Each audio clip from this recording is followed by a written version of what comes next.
আজকে ক্লাসে আমরা আলোচনা করব আমাদের cover page, blank page, page break এবং টেবিল, এই চারটা কমান্ড সম্পর্কে আলোচনা করব। খুবই মনোযোগ দিয়ে শুনতে হবে, দেখতে হবে, বুঝতে হবে। না বুঝলে নোট ডাউন করবেন, ক্লাস শেষে প্রশ্ন করবেন। কভার পেজ, কভার পেজটা আসলে কি? সাধারণত আমরা তো বুঝি কভার পেজ মানে হলো আমাদের বইয়ের কভার, এটাই বুঝি।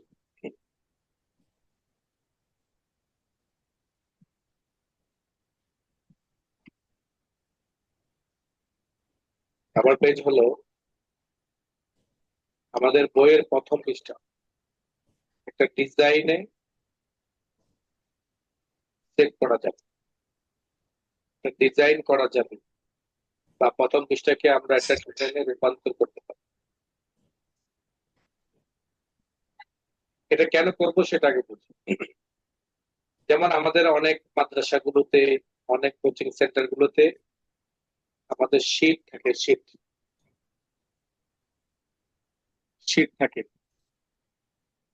লেকচার শীট, অথবা কোচিং সেন্টারের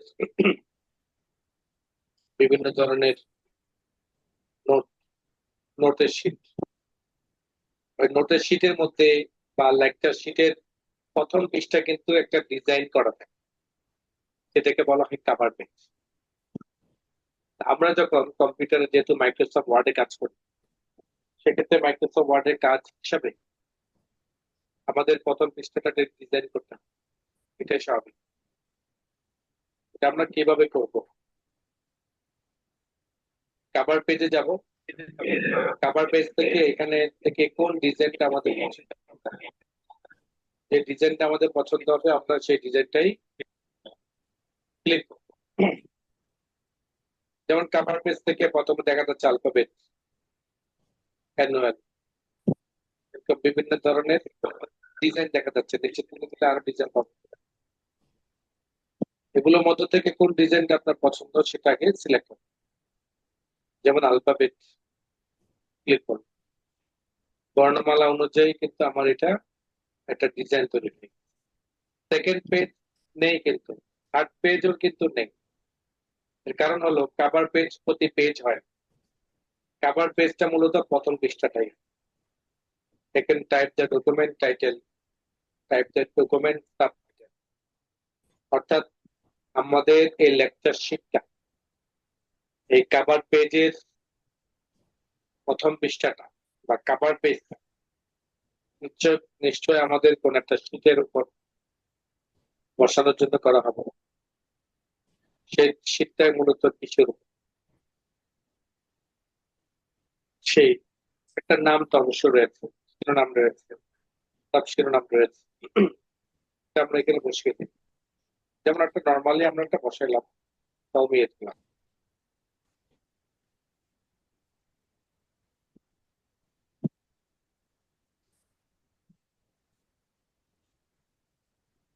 কওমিয়ত ক্লাস আমরা নাম দিয়েছি, এটার মধ্যে যা যা করণীয় সবকিছু করতে পারবো।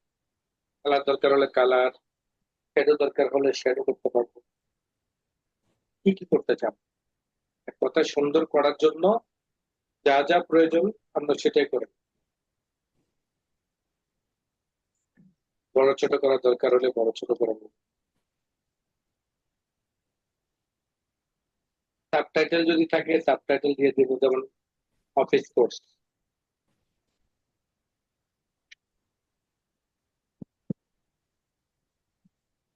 অফিস।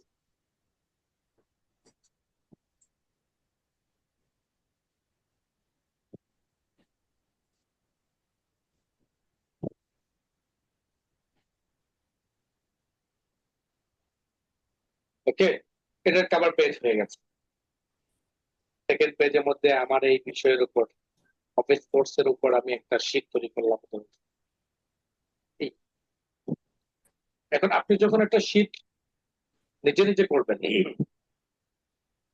আপনি যেমন আপনার মাদ্রাসায় ক্লাস করছেন, যে বইটার উপর আপনি দরজ দিচ্ছেন, সেই বইটার উপর একটা সামারি আপনি তৈরি করলেন। আপনার শিক্ষার্থীদের জন্য একটা নোট তৈরি করলেন। কেন নোট তৈরি করবেন? আপনার শিক্ষার্থীরা যাতে বেফাক বোর্ডে অথবা মাদ্রাসা বোর্ডগুলোতে ভালো মার্ক করতে পারে। এই ভালো মার্ক করার পেছনে আপনার অবদান সবচেয়ে বেশি। তা আপনার অবদান কেমন বেশি? আপনার যেমন মেহনত থাকতে হবে যে কোন পদ্ধতিতে শিখাইলে আমার শিক্ষার্থীরা সফল হতে পারবে, কোন কোন পয়েন্ট গুলো তাদেরকে ধরাই দিলে সেগুলো তাদের পরীক্ষার উত্তর দিতে সহায়ক হবে, এরকম বিষয়বস্তুগুলো আপনাকে সামারি, পুরো বইটার মুখস্থ করানো সম্ভব না। কোন কোন প্রশ্নগুলো সাধারণত আসে আপনি গবেষণা করলেন। গবেষণা অনেকভাবে করা যায়। নাম্বার ওয়ান, বিগত সকল প্রশ্নগুলো আপনার সামনে যদি থাকে, সেখান থেকে সবচেয়ে বেস্ট বা সবচেয়ে বেশি কোন প্রশ্নগুলো আসে, ওই প্রশ্নগুলোকে আপনি যদি আলাদাভাবে একটা তালিকা করে দেন এবং এটার সাথে সাথে নিজস্ব কিছু প্রশ্ন এবং এটার সাথে সাথে যারা সফল হয় তাদের সফলতার পেছনের কোন কোন পয়েন্টগুলো ছিল, এগুলো যখন আপনি তুলে ধরবেন তখন দেখতে পারবেন যে আপনি একটা চ্যালেঞ্জের উপর কাজ করতে পারবেন। আপনার শিক্ষার্থীদের ব্যাপারে আপনি নিশ্চিত থাকতে পারবেন যে এরা ভালো ফলাফল না করলেও খারাপ ফলাফল করবেন, কমপক্ষে এটার ব্যাপারে গ্যারান্টি দিতে পারবেন। এটা কিভাবে সম্ভব? এটা আপনার গবেষণার। আপনি কিভাবে করবেন? যেমন আমি একটা স্যাম্পল আপনাকে দেখাই যে আপনি একটা শীট তৈরি করবেন, এর একটা নাম দিলেন, এরপরে পরবর্তী পেজগুলোর মধ্যে থেকে আপনি লিখে দিলেন, ওই পয়েন্টগুলোকে মার্ক করুন। আপনি কম্পিউটার একজন মাস্টার হয়ে গেলেন। এখন আপনার পক্ষে এটা সম্ভব। আপনি নোট গাইড গুলো বের করলেন বিভিন্ন ধরনের, কয় টাকা বা খরচ যাবে? 500 টাকা, 1000 টাকা, 2000 টাকা, এটা ধরেন লিল্লাহিয়াত ভাবে খরচ করলেন। বরং লিল্লাহিয়াত নয়, বরং আপনার অভিজ্ঞতাও দিন দিন বৃদ্ধি পাবে। আপনার কাছে শিক্ষার্থীরা যখন সফল হবে তখন আপনার মুখী হবে, আপনার প্রতি দুর্বল হবে এবং সেই সফলতার ঋণ সে আজীবন মনে রাখবে। প্লাস মাদ্রাসা কর্তৃপক্ষ আপনাকে মূল্যায়ন, হয়তো 500, 1000, 2000 টাকা ইনভেস্ট, বাট এটা সফলতার চাবি। আপনি এইভাবে করেন, একটা সুন্দর একটা শীট তৈরি করেন, ওই শীটগুলোর মধ্যে থেকে শীটগুলোর নিচের মধ্যে আপনি বিস্তারিত তুলুন। এরপর একটা সিলেবাস তৈরি করেন, ওই সিলেবাস অনুযায়ী প্রথম সাময়িক পরীক্ষা, দ্বিতীয় সাময়িক পরীক্ষা, এর ভিতরে আমি এই পর্যন্ত এটা কাভার করব এবং সেই অনুযায়ী আমার এটা আমার শিক্ষার্থীদেরকে ভালোভাবে আমি ধরে দেব। দ্বিতীয় সাময়িক পরীক্ষা শেষ, এরপরে আমার শুধুমাত্র রিহার্সাল বা সেই পরীক্ষার জন্য প্রস্তুতির জন্য রিহার্সাল। বুঝতে পেরেছেন? তাহলে কিভাবে লেকচার শিট তৈরি করবেন? কাভার পেজ লেকচার শিট কিভাবে তৈরি করে? সাধারণত একটা কাভার পেজ যখন তৈরি হয়ে যায় তখন কিন্তু পরবর্তী পয়েন্টগুলো তার মনে চলে আসে, অটোমেটিক আসে যে কোনটার পর কোনটা সাজাবেন, কোনটার পর কোন শিরোনামটা দিবেন, কোনটার পর কোন পয়েন্টগুলো দিবেন, কোন প্রশ্নটা দিবেন, কোন উত্তরটা দিবেন এবং একাধিক প্রশ্নগুলোর উত্তর উত্তর দিয়ে মানে একাধিক প্রশ্নের এক উত্তরের মাধ্যমে সমাধান করা যায় কিনা সেই ব্যাপারে ফিকির করবেন। তাহলে সময় স্বল্প এবং শিখতে পারবে অনেক জ্ঞান। এটার মাধ্যমে আপনি তাদেরকে বিভিন্ন ধরনের দরজগুলো দিবেন। এই কাজটা কিভাবে করবেন সেটা আপনাকে একটা নমুনা দেখালাম। আসলে ইনসার্ট মেনুর পরবর্তী যে কমান্ডটি সেটি হলো ব্ল্যাঙ্ক পেজ। এই ব্ল্যাঙ্ক পেজের আগে আসে আমরা কভার পেজ। যদি আমরা এটাকে উঠিয়ে দিতে চাই বা চেঞ্জ করতে চাই তাহলে আমরা চেঞ্জ করে নিই। যদি বলি যে কভার পেজটা দরকার নেই তাহলে remove current cover page click করবেন, তখন কভার পেজটা রিমুভ হয়ে যাবে, চলে যাবে। কথা বুঝতে পেরেছেন? সবাই কি বুঝতে পেরেছেন এটা কিভাবে একটা লেকচার শিট বা একটা লেকচার শিটের কভার পেজ কিভাবে তৈরি করতে হয়? সেকেন্ড হলো ব্ল্যাঙ্ক পেজ। আমার এখানে কয়টা পেজ আছে বলেন? চারটা। আচ্ছা, এই চারটা তো এমনি এমনি হয় নাই, তাই না? চারটা তো কিন্তু এমনি এমনি হয় নাই। আমি 4টা পেজ করেছি। কিভাবে করেছি গত ক্লাসে কিন্তু আপনারা শিখেছেন, তাই না? কিভাবে করেছি বলেন দেখি। কন্ট্রোল ইন্টার ধরে চাপ দিয়ে রাখছেন স্যার। কন্ট্রোল ইন্টার ধরে প্রেস করে রেখেছি, কন্ট্রোল ধরে প্রেস ইন্টার বাটন প্রেস করে রেখেছি। ফলে দেখা গেছে আমার যতগুলো আমি ইন্টার বাটন প্রেস করব ততগুলোই আমার পেজ হবে। এটা হলো কিবোর্ড থেকে। আপনি যদি ম্যানুয়াল চান, মানে মেনু থেকে চান, তখন হলো ব্ল্যাঙ্ক পেজ। তখন কি ব্ল্যাঙ্ক, তখন আপনাকে ব্ল্যাঙ্ক পেজে ক্লিক, ব্ল্যাঙ্ক পেজে কিভাবে ক্লিক করবেন? Just click. কত পেজ আছে বর্তমানে দেখেন তো, টোটাল দেখে নেন। 14টা। 14টা। জাস্ট ক্লিক করবেন। কয়টা হলো? 15, 16টা, আরেকটা ক্লিক করবেন, 17টা, আরেকটা ক্লিক করবেন। 18টা। এটাকে বলে যত ঝাঁকি তত নেকি। ওই যে হাত দিয়ে মোছাফা করে না, অনেকে দেখবেন যে ইচ্ছা মতো থাকে, জন্যই তো এটা হলো যত ক্লিক তত পেজ, যত ক্লিক তত পেজ। তার মানে হলো পৃষ্ঠা বাড়ানো পদ্ধতি, ম্যানুয়ালি যে পদ্ধতিটা সেটা আপনি শিখলেন। কিবোর্ড থেকে কিভাবে করে সেটা তো গত ক্লাসে আপনি বুঝতে পেরেছেন। এই দুইটা পদ্ধতিতে আমরা পেজ বাড়াই, এই দুইটা পদ্ধতিতে পেজ বাড়াই। 8 নাম্বার পদ্ধতি হলো আমি যখন লিখতে লিখতে পেজ শেষ করে ফেলি, অটোমেটিক ভাবে পরবর্তী পেজ তৈরি হয়ে যায়। ওইটা হলো লিখতে লিখতে। ওটা কি লিখতে লিখতে, যখন পেজ শেষ হয়ে যায় অটোমেটিক লেখা শেষ, আরেকটা পেজ লেখা দরকার, আরেকটা পেজ বাড়ানো লাগে না, অটোমেটিক বেড়ে যায়। লিখতে থাকেন দেখবেন অটোমেটিক পেজ বেড়ে যায়। ব্ল্যাঙ্ক পেজের পরে আসেন পেজ ব্রেক। পেজ ব্রেকটা বোঝার বিষয় আছে, এটা ভালো করে না বললে হবে না। খেয়াল করেন, আমি একটা পুরাতন ফাইল নিলাম, যে ফাইলের মধ্যে আমার কিছু লেখা আছে।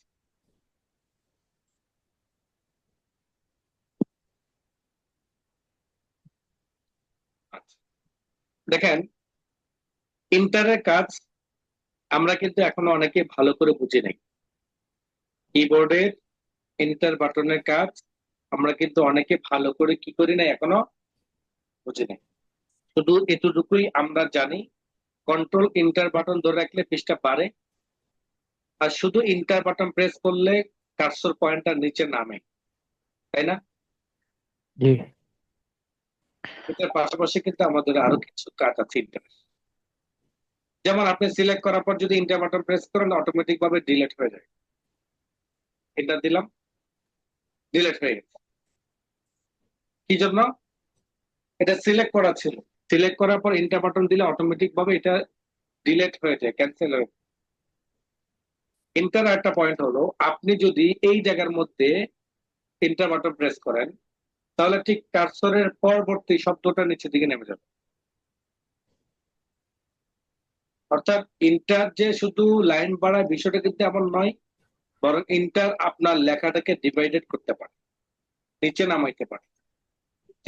যতটুকু লেখা আপনি নিচের দিকে নামাবেন ওই লেখার শুরুতে কার্সর পয়েন্টকে রেখে ইন্টার বাটন প্রেস করলে লেখাটা অটোমেটিক নিচে নামবে। এখন যদি আরেকবার ইন্টার বাটন প্রেস করেন তখন লেখাটা আরেক ধাপ নিচে যাবে। এইভাবে যত দিতে থাকবেন মাঝখানে গ্যাপ বাড়তে থাকবে। এটা হলো ইন্টার, এটা ইন্টার। তো ইন্টার মাধ্যমে কন্ট্রোল ধরে যদি ইন্টার বাটন প্রেস করি তখন কিন্তু আমাদের কি হয়, পৃষ্ঠা বাড়তে থাকে, তাই না? এটা হলো পৃষ্ঠা বাড়ার ক্ষেত্রে। এখন দেখেন আরেকটা জিনিস দেখেন, আমি এই জায়গার মধ্যে যদি কন্ট্রোল ধরে ইন্টার বাটন প্রেস করি অটোমেটিক আমার পৃষ্ঠা বেড়েছে এবং এই পৃষ্ঠার লেখাটা নিচের দিকে চলে আসছে। কারণ এই লেখার শুরুর লাইনের প্রথম দিক দিয়ে আমি কার্সর পয়েন্টার রেখেই তারপর কিন্তু আমি কন্ট্রোল ইন্টার বাটন প্রেস করেছি, তাই আমার এই লেখা সহ পরবর্তী পৃষ্ঠার মধ্যে চলে গেছে। এতটুকু বুঝতে পেরেছেন? এটুকু বুঝতে পেরেছেন কিনা? জি স্যার, আর এতটুকু বুঝছি। আরেকবার একটু দেখান। কন্ট্রোল ধরে, যেমন আমার এই লেখার আগে কি আর কোনো লেখা আছে? না জি স্যার। না। আমি এই লেখার শুরুতে যদি কার্সর পয়েন্টটাকে রাখি, এবার কিবোর্ড থেকে কন্ট্রোল ইন্টার বাটন প্রেস করি, তখন ঠিক এই পৃষ্ঠার মধ্যে যা লেখা ছিল সব লেখা পরবর্তী পৃষ্ঠার মধ্যে চলে গেছে। জি স্যার। এক। সেকেন্ড নাম্বার হলো, আমি যদি আমার এই লেখাটাকে পরবর্তী পৃষ্ঠায় নয় বরং পরবর্তী কলামে নিয়ে যেতে চাই, এখানে পৃষ্ঠা কিন্তু পুরাটা একটা, কম্পিউটারের ভাষা অনুযায়ী এটা পুরাটা কিন্তু একটা পৃষ্ঠা। আপনি কিন্তু এই পৃষ্ঠাটাকে 1 2 বলেন, তাই না? 1 2 জি স্যার। 1 2। কেন আমরা বলি আমাদেরকে হাফ পেজের ফরম্যাট করে আমরা কাজ করি, এই জন্য সুবিধার্থে আমরা এটাকে পেজ বানাইনি। পৃষ্ঠা নাম্বার 1, পৃষ্ঠা নাম্বার 2 এই জন্য দেখাচ্ছি। এটা কিন্তু ম্যানুয়াল পদ্ধতি, কিন্তু কম্পিউটার ভাষা অনুযায়ী কিন্তু দেখেন এখানে কিন্তু পেজ 1, সেকেন্ড পেজে যাবেন, সেকেন্ড পেজে 2 শো করবে, এখানে কিন্তু সেকেন্ড পেজের মধ্যে কিন্তু 3 4 শো করবে না, তাই না? কম্পিউটার অনুযায়ী এটা 2, জি স্যার। কিন্তু আপনার হিসাবে এটা 3 4, 3 এবং 4, যার কারণে এখানে শো করছে 3 এবং 4। আমার বলা উদ্দেশ্য হলো, আপনার যদি এই লেখাটা এই কলাম থেকে এই কলামে নিয়ে যেতে চান, তখন আপনি কিভাবে নেবেন? তখন পদ্ধতি হলো, সিলেক্ট করার পরে ইন্টার বাটন দিয়ে দিয়ে দিয়ে দিয়ে দিয়ে দিয়ে দিয়ে দিয়ে আমাকে ওই জায়গায় নিয়ে যেতে হবে। তাহলে আমি কতগুলো ইন্টার বাটন প্রেস করলাম? অনেকগুলো না? দেখেন কতগুলো ইন্টার বাটন প্রেস, অনেকগুলো ইন্টার বাটন প্রেস করেছি, ফলে এই পৃষ্ঠা থেকে লেখাটা আস্তে আস্তে নিচে নামতে নামতে নামতে যখন এখানে জায়গা নাই, তখন পরবর্তী কলামে চলে আসে। এটা অনেকগুলো ইন্টার প্রেস করে আনতে হবে। আমি চাচ্ছি যে আমার অনেকগুলো ইন্টার বাটন নয়, আমি চাচ্ছি যে আমার একটা প্রেস করার সাথে সাথে পরবর্তী কলামে চলে যায়। আবার বলতেছি, এই লেখাটা এই পৃষ্ঠার যে লেখাগুলো রয়েছে এগুলো এই পৃষ্ঠার মধ্যে চলে আসে, এই পৃষ্ঠার লেখাগুলো এই পৃষ্ঠা চলে আসলে তাহলে এই পৃষ্ঠার লেখাগুলো কই যাবে? এরপরেরটা। এরপরটা যাবে। তাহলে এই জায়গার মধ্যে তো আমি ইন্টার বাটন দিয়ে দিয়ে আনা শিখেছি এভাবে, তাই না? এভাবে জি। ধরে ধরে ধরে আমি পরবর্তী পৃষ্ঠা নিয়ে আসছি। কিন্তু আমি চাচ্ছি যে এতগুলো ইন্টার বাটন প্রেস না করে এক ক্লিক করে আমি পরবর্তী পেজে নিয়ে যেতে চাই। সেক্ষেত্রে আমাকে কি করতে হবে? Control shift inter. শুধু কন্ট্রোল দিয়ে ইন্টার প্রেস করলে পরবর্তী পৃষ্ঠায় চলে যাবে, আর কন্ট্রোল শিফট ইন্টার প্রেস করলে পরবর্তী কলামে যাবে। এটা হলো কলাম। কলাম দিয়ে এই পৃষ্ঠাটাকে 2 ভাগ করা হয়েছে। পরবর্তী কলামের মধ্যে আনার জন্য control plus shift plus inter. কথা ক্লিয়ার? জি। এই যে আমি পরবর্তী পেজে নিয়ে গেলাম না কিবোর্ড থেকে, এটা মূলত পেজ ব্রেক বলা হয়। ইনসার্ট মেনু থেকে আমরা পেজ ব্রেকের কাজ করি। পেজ ব্রেক অনেক ভাবে হয়, page break, column break, paragraph break, line break. বুঝতে পেরেছেন? মানে হলো একটা পেজ থেকে পরবর্তী পেজ একটা ডিভাইডেড করা, একটা পেজ থেকে একটা কলামের থেকে কলামে ডিভাইডেড করা, একটা প্যারাগ্রাফ থেকে এই প্যারাগ্রাফ থেকে অন্য একটা প্যারাগ্রাফের মধ্যে ডিভাইডেড করা, এগুলো হলো পেজ ব্রেকের কাজ। ব্রেক করা। আমি যখন পেজ ক্লিক করবো সাথে সাথে পেজে চলে গেছে না? কথা বলছি। এখানে বলা হচ্ছে ব্রেক, এখানে বলা হয় না কলাম ব্রেক, প্যারাগ্রাফ ব্রেক, এগুলো বলা হয় না। এখানে বলা হচ্ছে কি পেজ ব্রেক। পেজ ব্রেক মানে হলো ফুল পেজ পরবর্তী পেজ চলে যায়। যেটা আমি কন্ট্রোল ধরে এন্টার করতাম সেই কাজটাই হলো আমার পেজ ব্রেক। এখন প্রশ্ন হলো তাহলে আমার পরবর্তী কলামের কাজ কিভাবে? পরবর্তী কলামের কাজটা আবার এই মেনু নয় বরং পেজ লেআউট মেনুতে। কোথায়? Page layout menu. Page layout মেনুর মধ্যে রয়েছে ব্রেক। পূর্বেরটা ছিল পেজ ব্রেক, আর এটা হলো আমার ব্রেক। ব্রেকের মধ্যে আবার মোর অপশন আছে, কিন্তু পেজ ব্রেকের মধ্যে কিন্তু কোনো মোর অপশন নাই। পেজ ব্রেকে যখন পেজ লেআউটে যাবেন তখন কি আপনি কত ধরনের ব্রেক আছে সবগুলো পাবেন। যেহেতু আমি পেজ লেআউট মেনুটা এখনো কি করি নাই, ধরি নাই, সুতরাং এটা এই জায়গার মধ্যে স্টপ। যে পেজ ব্রেকের কাজ হলো পরবর্তী পেজের মধ্যে লেখাগুলো নিয়ে যাওয়া, ট্রান্সফার করা, এক শিফট, এক প্রেস।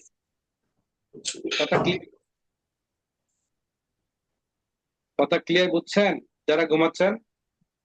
স্যার বুঝতে পারছি। জি স্যার বুঝছি স্যার বুঝতে পারছি। আপনারা ঘুমান না? যারা ঘুমাচ্ছে জি না। তাদেরকে জিজ্ঞেস জি না স্যার, ঘুমাই না। এবার আসেন, আমি একটা পেজ তৈরি করলাম, মানে একটা নতুন ফাইল নিলাম। আপনারা দেখেছেন এখানে কোনো মেনুতে কোনো কমান্ডে ক্লিক করে নিতে?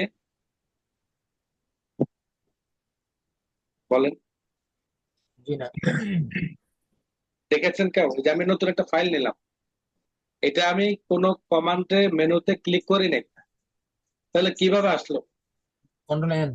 Control N. Good, control N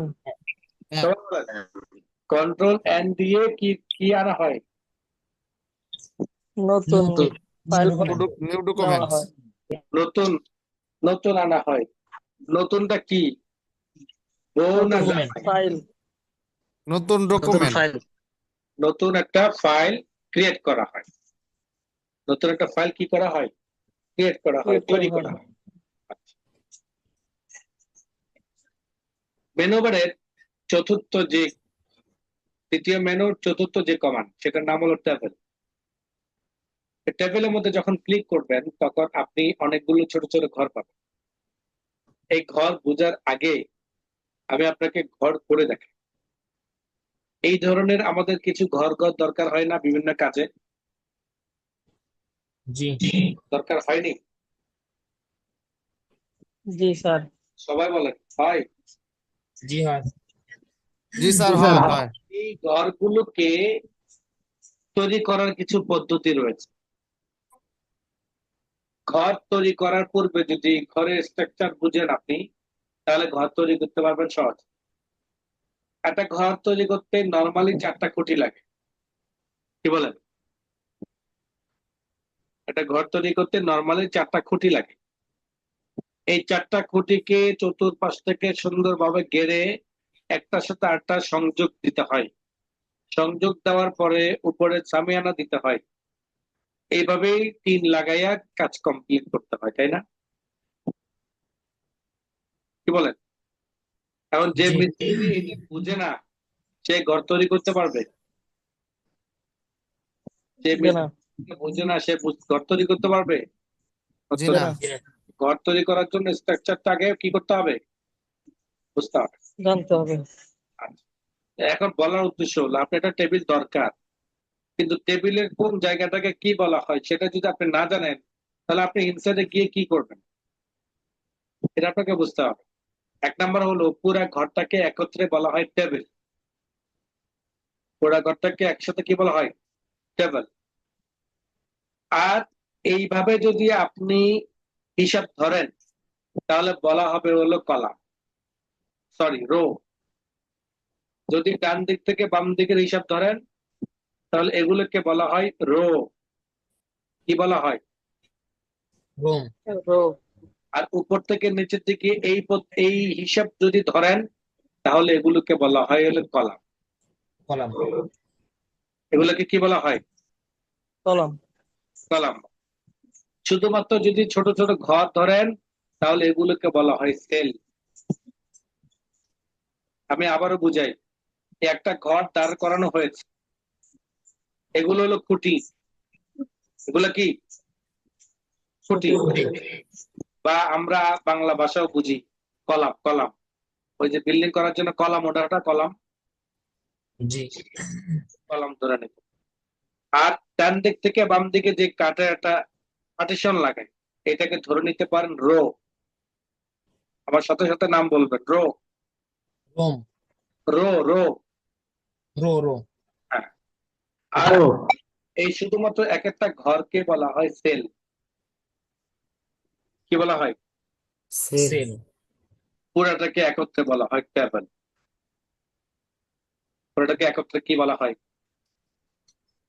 table বলা হয়। কথা ক্লিয়ার? জি। জি স্যার।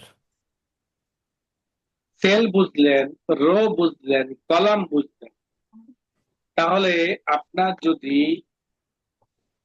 4টা শিরোনাম থাকে, কয়টা শিরোনাম? 4টা। একটা হলো আপনার ক্রমিক নাম্বার, একটা হলো বই নাম, বইয়ের লেখক, বইয়ের দাম। তাহলে কয়টা ঘর দরকার? বলেন কয়টা ঘর দরকার? 4টা। 4। এই 4টা ঘর দরকার, যে এই ঘরগুলোকে বলা হয় কলাম। তাহলে টেবিল থেকে আপনি কলামে চলে গেলেন, 1 2 3 4, ক্লিক করলাম। তাহলে কয়টা কলাম হলো? 4টা। একটা কলাম, রো হলো কয়টা? রো একটা। 4টা। মিথ্যা কথা। রো একটা। রো কি বললাম না, ডান দিক একটা। থেকে বাম দিকে হিসাব ধরলে তখন পাবেন রো। একটা। আর উপর নিচে যদি এইভাবে ধরেন তাহলে ধরতে হবে কলাম। আমার কলাম আছে 4টা, আপনি সেল বলতে পারেন 4টা, কলামের সাথে সাথে সেল বলতে পারেন 4টা, যেহেতু রো আছে একটা, তাই না? আপনি যদি এখানে শিরোনাম লেখেন, যেমন এসএল নাম্বার, শ্রমিক, বইয়ের নাম, লেখক, প্রতিষ্ঠান বা পাবলিকেশন। এখন 4টা শিরোনাম লিখলেন, তাহলে নিচের দিকে আপনার কি লাগবে? সেগুলো লেখার জন্য ঘর লাগবে, তাই না? কি লাগবে? ঘর লাগবে।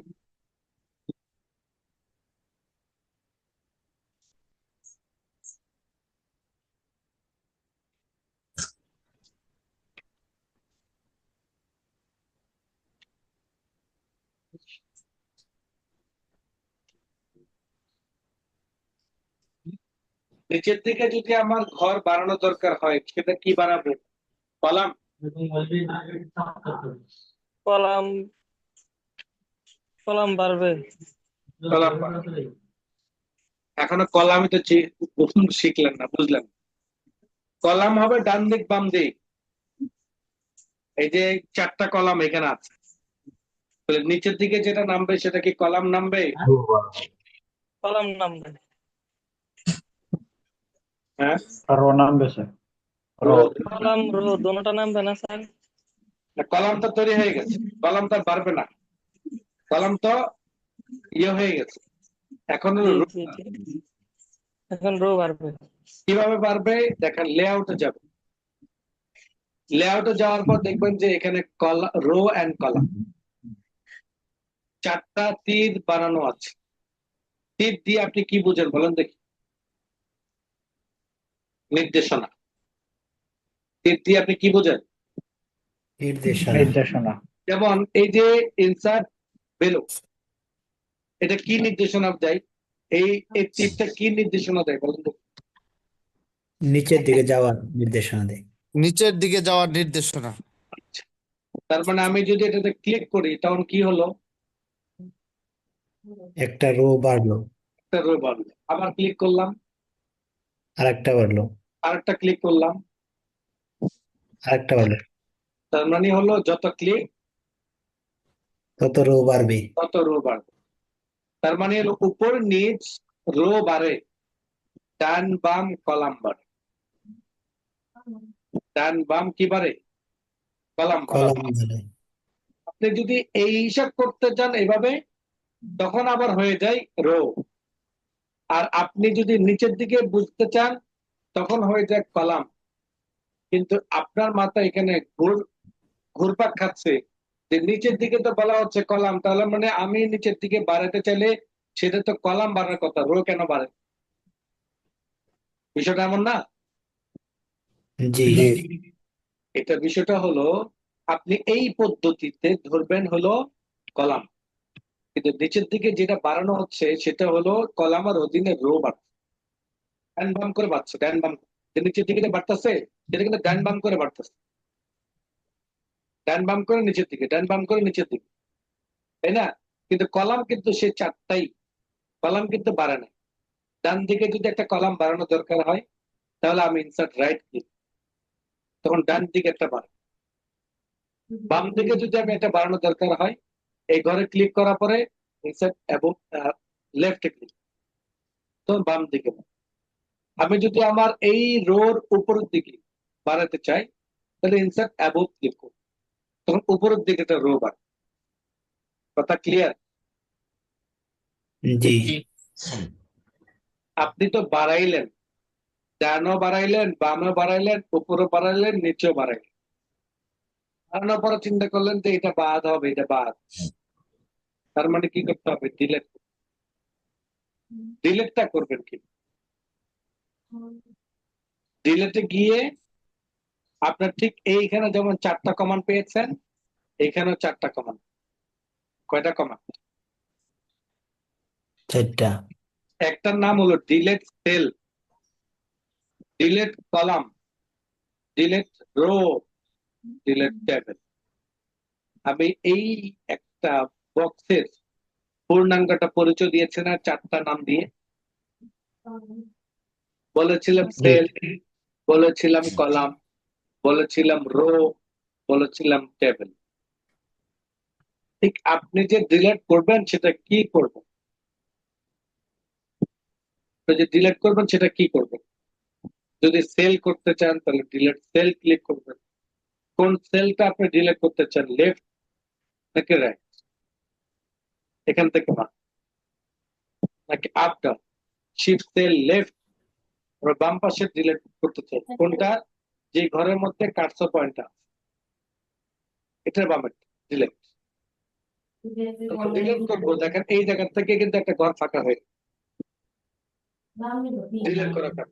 এখানে ঘর আছে 1টা 2টা 3টা 4টা 5টা 6টা, আর এই ঘর এখানে দেখেন 1 2 3 4 5, 6 নম্বরটা কিন্তু আর ঘর না, এটা কিন্তু দেখেন ঘর, এটা না, জি না। এটা কিন্তু ঘর। আমি একটা সেল ডিলেট করবো, আবার যখন আন্ডোতে ক্লিক করব তখন আবার সেলটা ফিরে আসবে। আমি যদি আমার এই রোটাকে ডিলেট করতে চাই তাহলে আমি ডিলেটে যাব, এরপর রোতে ক্লিক করবো, তখন উপরে রোটা কি হয়ে গেছে? ডিলেট হয়ে গেছে। আমি চাচ্ছি যে আমার এই কলামটাকে ডিলেট, ডিলেটে যাব, কলামসে ক্লিক করবো, ডিলেট হয়ে গেছে। আমি চাই আমার এই কলামটাকে ডিলেট, সিলেক্ট করলাম, ডিলেটে গিয়ে ডিলেট কলাম ক্লিক করলাম, চলে গেছে। আমি চাচ্ছি যে আমার পুরো টেবিলটাকে ডিলেট করবো, ডিলেটে যাব, ডিলেট টেবিল ক্লিক করব, চলে গেছে। আবার ফিরে আনতে চাই, কিবোর্ড থেকে কন্ট্রোল জেড অথবা আন্ডোতে ক্লিক করলে এটা ফিরে আসবে। তার মানে ডিলেটের পদ্ধতি আপনি জেনেছেন। ঠিক ডিলেটটা হলো আমার টেবিলের পরিচয়ের মতো, মানে টেবিল, তার মানে ডিলেট টেবিল, সেল শুধু একটা ঘর, শুধু ডিলেট একটা ঘর, ডিলেট কলাম, আমার যে কলাম ডিলেট করতে চাই তাহলে ডিলেট কলাম, সে যদি রো ডিলেট করতে চাই ডিলেট রো। ঠিক টেবিলটার নামের সাথে একটা ঘর শব্দ অ্যাড হবে, সেটা হলো ডিলেট। আর যদি চান সিলেক্ট করতে, সিলেক্ট, গত ক্লাস আমরা সিলেক্ট নিয়ে আলোচনা করেছিলাম, মনে আছে? জি। সিলেক্ট, এই টেবিলের ক্ষেত্রে সিলেক্ট অপশন। এই ডিলেটের মতো 4টা কমান্ড রয়েছে সিলেক্টের। কয়টা কমান্ড? 4টা। একটা হলো সেল, মানে কি? ঝটপট উত্তর। একটা ঘর সিলেক্ট হবে। একটা সেল সিলেক্ট হবে। সেল মানে একটা ঘর, সেল মানে কি? একটা ঘর। আমি সিলেক্ট একটা ঘর। সেল ক্লিক করলাম, ওই ঘরটা সিলেক্ট হবে যে ঘরের মধ্যে কার্সর পয়েন্টটা ছিল। আমি এই ঘরের মধ্যে কার্সর পয়েন্টটাকে রাখলাম, সিলেক্টে গিয়ে সিলেক্ট সেল ক্লিক করলাম, তাহলে কোন ঘরটা সিলেক্ট হলো? যেটা কার্সর পয়েন্ট ছিল। গুড। আর যদি আমি সিলেক্টে গিয়ে যদি আমি ক্লিক করি সিলেক্ট কলাম, যেটা কার্সর পয়েন্ট কলাম ছিল ওটাই সিলেক্ট হবে। যদি আমি ক্লিক করি আমার সিলেক্ট থেকে সিলেক্ট রো, তো রো তাহলে সিলেক্ট হবে, যেই রো সিলেক্ট হবে। যে রোর মধ্যে আমার কার্সর পয়েন্টটা ছিল ওই রোটা সিলেক্ট। সেটা সিলেক্ট হবে। আর যদি আমি সিলেক্ট থেকে সিলেক্ট টেবিল ক্লিক করি তখন পুরো টেবিলটা সিলেক্ট হবে। good. শিক্ষক একজন, ছাত্র একজন, শিক্ষার্থী একজন, শিক্ষক একজন। কথা ক্লিয়ার? জি জি স্যার। হ্যাঁ স্যার, আপনি সবাই আছেন। সিলেক্ট বুঝলেন, ডিলেট বুঝলেন, রো এন্ড কলাম বুঝলেন, মাঝখানে দুইটা কমান্ড ভিউ। এই কমান্ডটা মূলত বিশেষ কোনো কাজ, ক্লিক থাকলেও কাজ নাই, ক্লিক না থাকলেও কাজ নাই। আপনার ঘরের কি কন্ডিশন সেটা মূলত এখানে দেখেন। প্রপার্টি, এই প্রপার্টিতে কি কাজ? তেমন বিশেষ কাজ নাই, একটা গুরুত্বপূর্ণ কাজ আছে। সেটা হলো আমি যদি আরবি ক্যাটাগরি কাজ করি তাহলে আমার কাজটা শুরু হওয়ার কথা কোন সাইড থেকে? রাইট ডান সাইড। রাইট। ডান সাইড থেকে। সেই কাজটা আপনি এখান থেকে left to right, right two লেফটে ক্লিক করে সে কাজটা সম্পন্ন। ওকে বাটন প্রেস করলাম, এখন দেখেন কাজটা ডান দিক থেকে।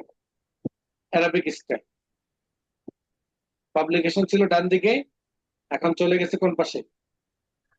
বাম পাশে। বাম। প্রপার্টিজ গিয়ে যদি আমি লেফট টু রাইট ক্লিক করি তখন আবার ক্রমিক চলে আসবে বাম পাশে, পাবলিকেশন চলে আসবে ডান। প্রপার্টিজ থেকে আমরা একটা কাজ করি, আরেকটা কাজ করে থাকি, আর সেটা হলো আমাদের সেল। এই সেলগুলো সাইজ ছোট বড় ইত্যাদি গুলোর ক্ষেত্রে মাঝে মধ্যে আমাদের প্রয়োজন হতো। আরেকটা গুরুত্বপূর্ণ কাজ হলো সেটা হলো বর্ডার এন্ড শেডিং। এই বর্ডার এন্ড শেডিংটা আমরা কিছুক্ষণ পরে ক্লোজ করি। এই সেট কভার্স। আসেন হলো মার্চ। মার্চের মধ্যে তিনটা কমান্ড দেখতে পাচ্ছেন, merge cell, click cell, click tab. কয়টা কমান্ড? তিনটা। তিনটা। এই প্রত্যেকটা ঘর মানে হলো সেল, আর সেল মানে আমাদের ঘরের এক একটা ঘর। সেলের চতুর্পাশে যে বর্ডারটা রয়েছে সেটা হলো আমাদের ঘরের দেয়াল। আমাদের ঘরের কি? দেয়াল। দেয়াল। পরের দেয়াল। আমাদের ঘরের দেয়াল।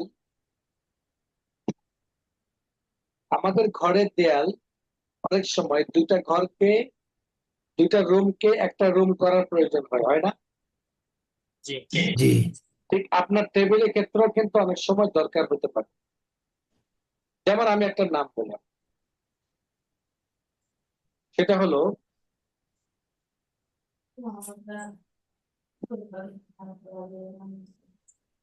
আমরা একটা বইয়ের নাম লিখলাম।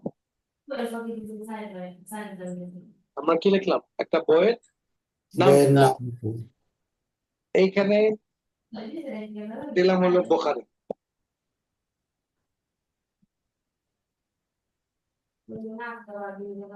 এখানে আমরা নাম দিলাম হলো, অথবা আমরা এখানে নাম দিলাম বোখারি। এখানে লেখার নাম দিলাম ধরেন একজন নাম দিয়ে দিলাম, এখানে নাম দিয়ে দিলাম আমরা পাবলিকেশনের নাম। ঠিক এই জায়গার মধ্যে আমরা আবার আরেকজনের নাম দেব। এখানে নাম দিয়ে দিলাম আমরা ইসলাম।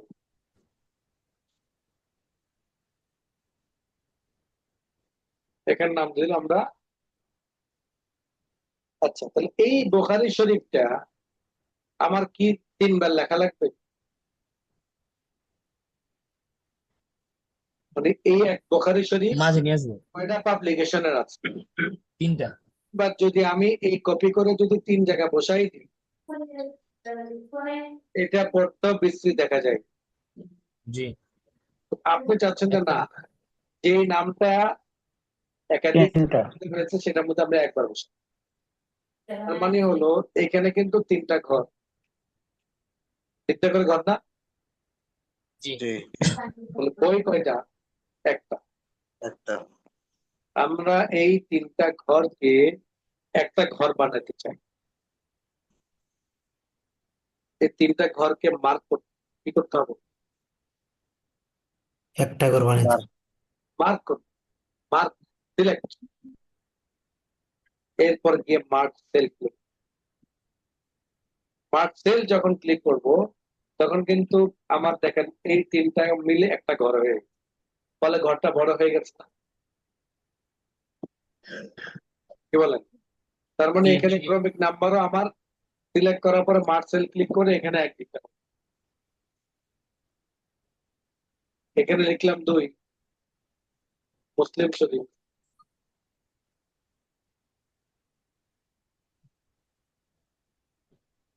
ঠিক এটাকে আমরা কপি করে নিলাম।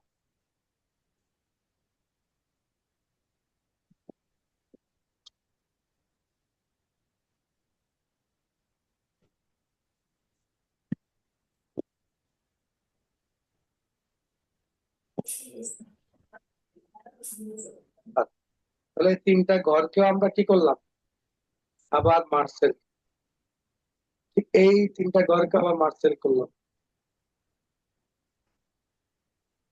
কথা ক্লিয়ার? একাধিক ঘর অ্যাডজাস্ট করা, ওই একাধিক ঘরকে আগে সিলেক্ট করা।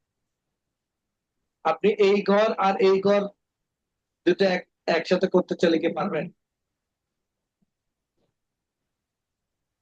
মানে একসাথে করে মানুষ কোনটা পাশাপাশি জি মানুষ একসাথে ঘর কি করে করে এখন আপনি পাশাপাশি পাশাপাশি কয়টা বিল্ডিং আছে? আপনার দুটা বিল্ডিং আছে, কয়টা বিল্ডিং? দুইটা দুইটা দুইটা বিল্ডিং এর মাঝখানে আরেকজনের বিল্ডিং করে গেছে, আপনাকে দুইটা বিল্ডিং কে একসাথে করতে পারবেন? জি না এটা না। যেমন সম্ভব না, ঠিক আমার এই ঘর আর এই ঘর একসাথে মিলানো সম্ভব। এই যে ঘরে মিলাই না কেন সেই ঘরের পাশাপাশি ঘর থাকতে হবে। এটা উপরে হতে পারে, বামে হতে পারে, ডানে হতে পারে, নিচে হতে পারে। কথা ক্লিয়ার? জি, জি স্যার। এবার আসেন, আমার নামগুলো যেহেতু 3 ঘরের সমান, এটা এক ঘর বরাবর হয়ে আছে, আমি চাচ্ছি যে এটাকে মিডল পর্যায়ে দিতে। প্রয়োজন হয় না? জি, জি স্যার। তখন আমরা এগুলোকে সিলেক্ট করলাম, এরপরে কি আমরা পাবো অ্যালাইনমেন্ট। অ্যালাইনমেন্টের মধ্যে 9টা কমান্ড রয়েছে। কয়টা? 9টা। দুইটা আর পূর্বে আমরা অ্যালাইনমেন্ট শিখেছিলাম 4টা। কয়টা? চারটা চারটা একটা ছিল লেফট, বাকি 3টা বলো। রাইট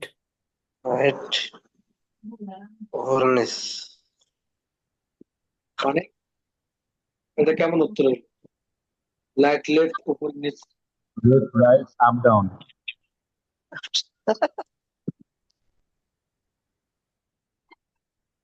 কেমনে আপ ডাউন বলেন দেখি?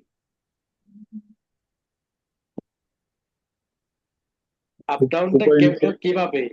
এই 4টা কমান্ডের মধ্যে উপর নিচ কোনটা আছে আমার বলেন দেখি? আপ ডাউন কোনটাতে আছে? এখানে আপ ডাউন নাই স্যার। Center. এখানে আমি বলেছিলাম যে আমাদের অ্যালাইনমেন্ট, আমি কিন্তু গত ক্লাসে আপনাদেরকে প্রথমেই বলেছি এই 4টাকে একত্রে বলা হয় অ্যালাইনমেন্ট। অ্যালাইনমেন্টের মধ্যে 4টা কমান্ড আলাদা আলাদা, একটা বামে, একটা ডানে, একটা মাঝে, একটা হলো দুই পাশে সমান করা। এই 4টা অ্যালাইনমেন্ট।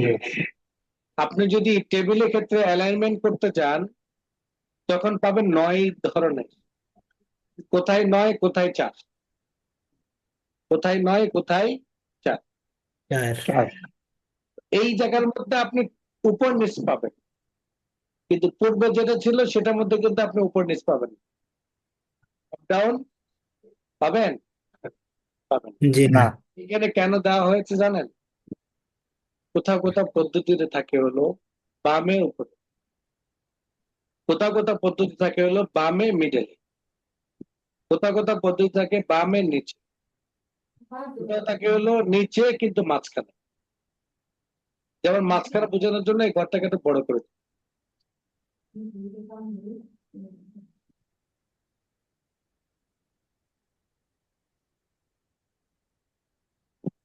দেখেন মিডলে, কোথায় মিডলে? নিচের মিডলে। নিচে যদি মিডলে মিডল দরকার হয় তাহলে মিডলের মিডল, যদি মিডলের টপ দরকার হয় তাহলে মিডলের টপ, যদি রাইটের টপ হয় তাহলে রাইটের টপ, বা ডানের উপরে, ডানের মাঝে, ডানের নিচে। তার মানে হলো টপ, মিডল, বটম, আবার রাইট, লেফট এন্ড সেন্টার। মানে এই দুটা সমন্বয়ে 9টা কলাম। 3 তিরিকে নাই 9। আমার এখানে দরকার হলো মিডলের লেফট। বলে কি দরকার? মিডলের লেফট। লেভেল লেফট মিডলও দিতে পারি, কিন্তু মিডলের লেফট হলে বেস্ট। একটা সাইড হবে একদম সেন্টার পয়েন্ট। এই 9টা বুঝতে পেরেছেন তো?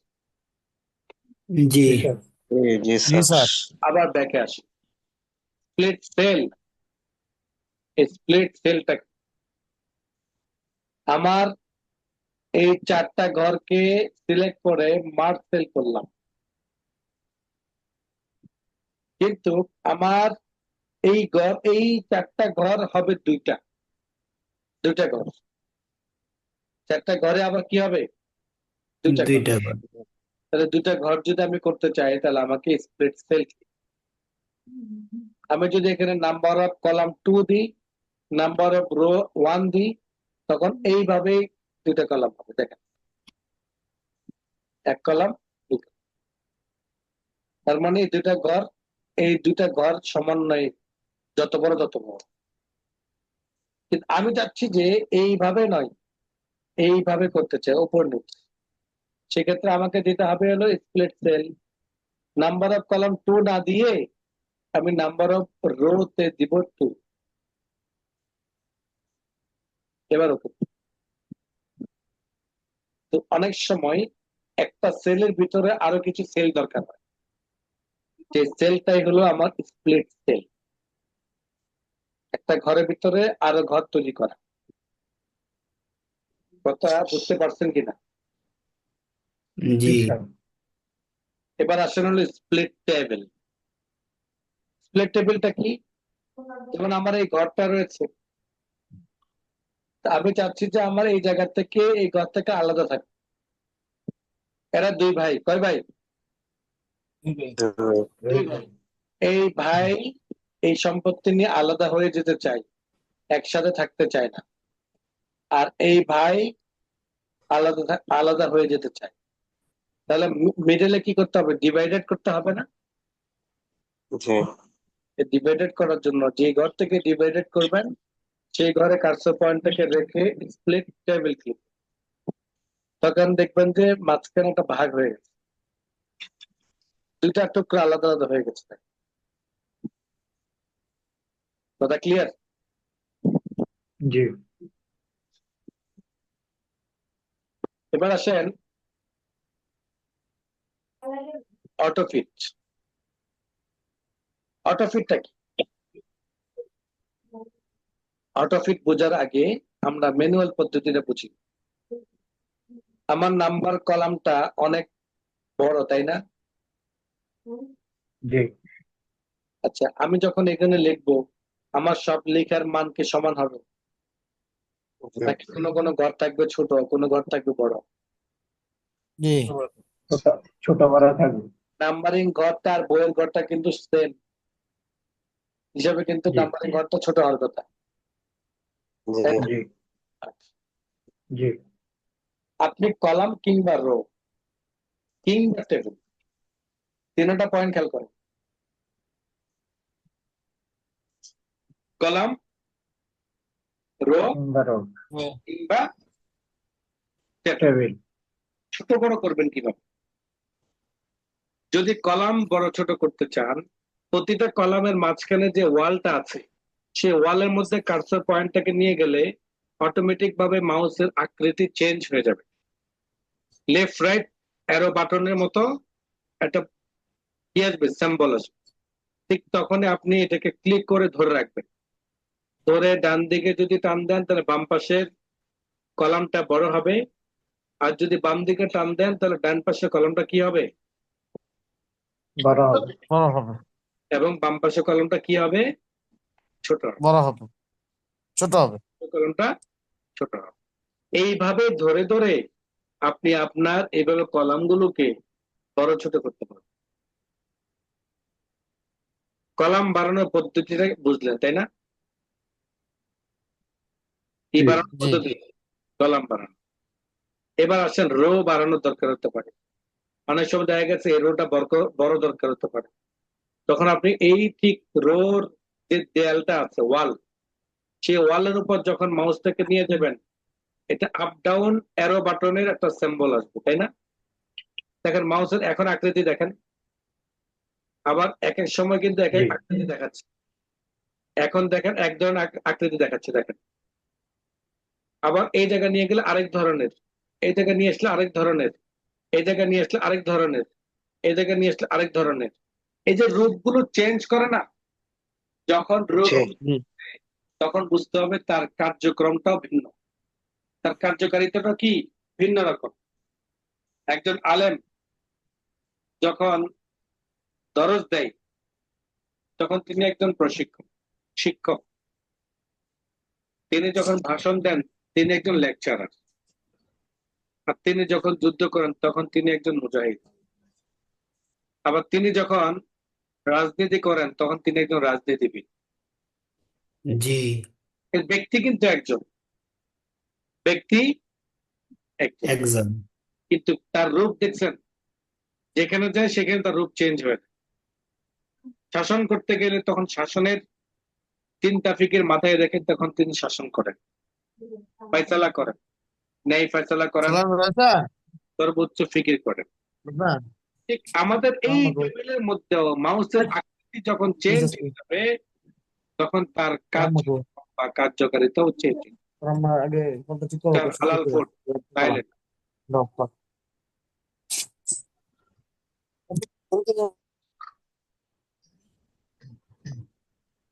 এখন দেখেন আপনি যখন এই যে আমার টেবিলটার কোণার মধ্যে দেখেন একটা কিন্তু ক্রস বাটন আছে তাই না? জি ঠিক ওই জায়গার মধ্যে মাউসটাকে যখন নিয়ে যাবেন তখন আমার মাউসের আকৃতি চেঞ্জ হয়ে যাবে। এই সময় যদি আপনি ক্লিক করেন তখন পুরো টেবিলটা সিলেক্ট হয়ে যাবে।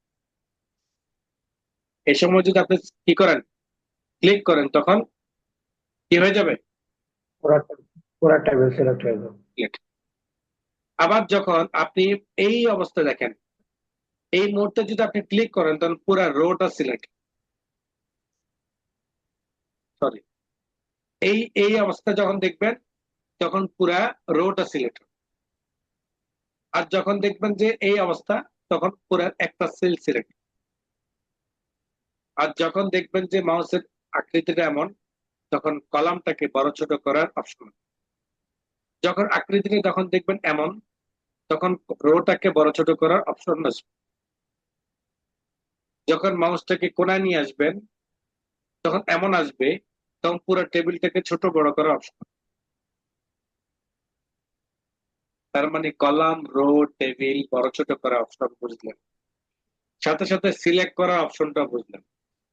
সিলেক্টের মধ্যে দরকার হয় হলো পুরো টেবিল, সিলেক্টের মধ্যে দরকার হয় হলো রো, সিলেক্টের মধ্যে দরকার হয় হলো কলাম, সিলেক্টের মধ্যে দরকার হয় হলো সেল, তাই না? এই চারটা জি কমান্ড কিন্তু আমার এখানে রয়েছে। এই চারটা কমান্ড থেকে না দিয়ে আপনি কিন্তু এই জায়গাটা করতে পারবেন। ক্রস বাটন ক্লিক করলে পুরোটা সিলেক্ট হবে, আবার এই ঠিক মাউসের উপরের দিকে নিয়ে আসলে তখন কলামটা সিলেক্ট হবে, আবার বাম দিকে ডান দিকে ধরলে তখন কিন্তু ওই কলামটা রোটা সিলেক্ট হবে।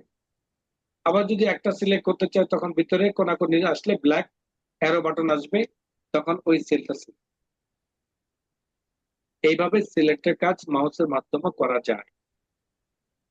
আমি যে এই পয়েন্টটাকে ধরে বড় ছোট করছি পুরো টেবিলটা একসাথে, আবার এইভাবে কলামটাকেও ছোট বড় করতে পারছি, এইভাবে রোটাকেও ছোট বড় করতে পারছি ম্যানুয়াল ধরে। ঠিক আমার এই জায়গার মধ্যে যে কমান্ডটা দেখতে পাচ্ছেন সেটা হলো অটো ফিট, মানে হলো যতটুকু জায়গা মূলত দরকার ততটুকুই টেবিলটা। এই যে আমার এখানে প্রচুর পরিমাণে গ্যাপ দেখা যাচ্ছে, আমার এই গ্যাপটা কিন্তু এই পর্যন্ত হলেই জায়গাটা ফিল আপ হয়ে যায়। ঠিক এইখানেও দেখা যাচ্ছে কতটুকু পরিমাণ গ্যাপ, লেখার পরে অনেক পরিমাণ ফাঁকা আছে। এটাকে যদি আমি এই পর্যন্ত রাখি তাহলে আমার হয়ে যায়। ঠিক এইটাকেও যদি আমি এই পর্যন্ত রাখি তাহলে আমার হয়ে যায়। তাহলে এই যে যতটুকু না হলে আমি ম্যানুয়ালি প্রত্যেকটা ধরে ধরে করতে গেলে আমার সময় লাগবে না অনেক। জি জি আমি যদি অটো ফিটে ক্লিক করি, অটো ফিট কন্টেন্ট, শুধু কন্টেন্ট যতটুকু রয়েছে ততটুকুই হবে। তাহলে অটো ফিট কন্টেন্টে ক্লিক করলে যতটুকুর মধ্যে কন্টেন্ট আছে ঠিক বক্সটা তত বড় হবে। এটা আমি ম্যানুয়াল টান দিয়ে দিয়ে আপনাকে বুঝাইলাম না, সেই কাজটা কিন্তু আমার অটো ফিট করে দিয়েছে খুব দ্রুত। আবার যদি আমি অটো ফিট উইন্ডোতে ক্লিক করি তাহলে আমার পুরো কলাম ভিত্তিক হবে, মানে আমার বর্ডার টু বর্ডার। অনেক সময় ছোট হয়ে গেলে আবার বলতে না, এটা তো ছোট হয়ে গেছে, এটা তো এই পাশে আবার গ্যাপ থাকলে বিস্তৃত দেখা যায়, তখন কি আপনি অটোফিট উইন্ডোতে ক্লিক। অটোফিট উইন্ডোর পর নিচে রয়েছে ফিক্সড কলাম উইথ, প্রয়োজন নেই। এরপর আসেন হলো আবারও সাইজ ভিত্তিক রয়েছে। একটা হলো মাউস দিয়ে ছোট বড় করতে পারবেন, যেমন আমার এটা পরিমাণ গ্যাপ রয়েছে মাত্র 0.18, 0.18 কি স্কয়ার, আপনার এই কি বলে এটাকে ইঞ্চি, 1 ইঞ্চির 100/18 গ্যাপ রয়েছে এই জায়গায়। তা আমি চাচ্ছি যে 18 নয়, এটা 25 থাকে। তাহলে আমি এখানে 0.25 দিয়ে দিলাম। যখন 0.25 দিয়ে দিব তখন ওই পরিমাণ গ্যাপ 0.50 দিলাম, গ্যাপটা ভালো না? জি এই যে আমি চাইলে সাইজ বসিয়েও কিন্তু আমার এই কলাম কিংবা রো গুলোকে বড় ছোট করতে পারি। এটা রো করলাম হাইট দিয়ে, আর ওয়েট দিয়ে পাশাপাশি ভাবে আমরা রো করবো। যেমন আমার এটার মধ্যে রয়েছে কি 2.83 ইঞ্চি, আমি চাচ্ছি যে এটাকে আমি 3 বসিয়ে দিয়ে ওকে দিলাম। দেখেন আমার এই ঘরটা 3 ইঞ্চি পরিমাণ গ্যাপ নেই। কথা ক্লিয়ার? এই যে আমি ঘরগুলোকে ছোট বড় করলাম, আমার ঘরগুলোকে কি করলাম, ছোট বড় করলাম। আমি চাচ্ছি যে আমার ঘরগুলোকে ডিস্ট্রিবিউশনটা রো ভিত্তিক বা কলাম ভিত্তিক সুন্দরভাবে, এটা ছোট এটা বড়, এটা বড় এটা ছোট। অনেক সময় দেখা গেছে সবগুলো ঘর সমান করা লাগে, অনেক সময় কি সবগুলো ঘর সমান করা লাগে, তখন ডিস্ট্রিবিউট রোজ, রোজে ক্লিক করবেন তখন রো ভিত্তিক ইয়ে হবে। আর ডিস্ট্রিবিউট কলাম ক্লিক করবেন তখন কলাম ভিত্তিক ডিস্ট্রিবিউট। কেমন কলাম ভিত্তিক হয়েছে দেখেন, যেমন আমার এখানের মধ্যে পুরোটাকে সিলেক্ট করলাম, এবার ডিস্ট্রিবিউট কলাম ক্লিক করলাম। যখন কলাম ক্লিক করলাম দেখেন প্রত্যেকটা কিন্তু কলাম সমান হয়েছে, ছোট বড় নাই। এটা ডিস্ট্রিবিউট কলাম। যে রো ভিত্তিক চান, যেমন আমি একটা রো কে বড় করে নিলাম,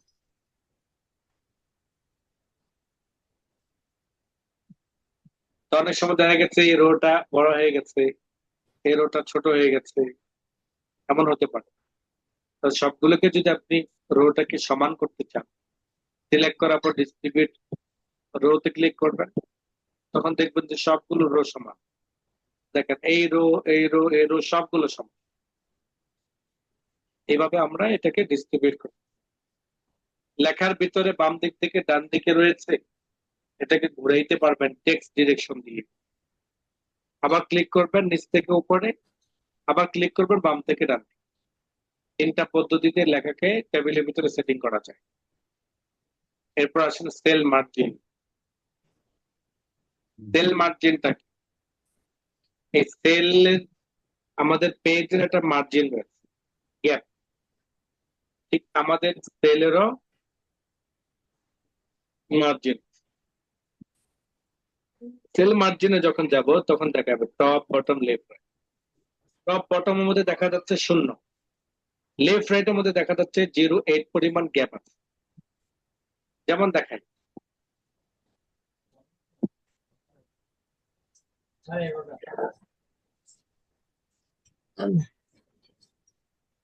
মিস্টার খেয়াল করেন, আমার এই লেখাটা ঠিক বর্ডার সাথে কিন্তু লেগে আছে।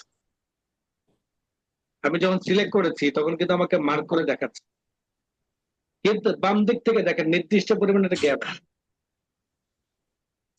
দেখেছেন। জি জি জি এই গ্যাপটাই হলো মার্জিন। এই গ্যাপটা রয়েছে, সিটিং করা আছে ডান বামে, উপর নিচে শূন্য করা আছে।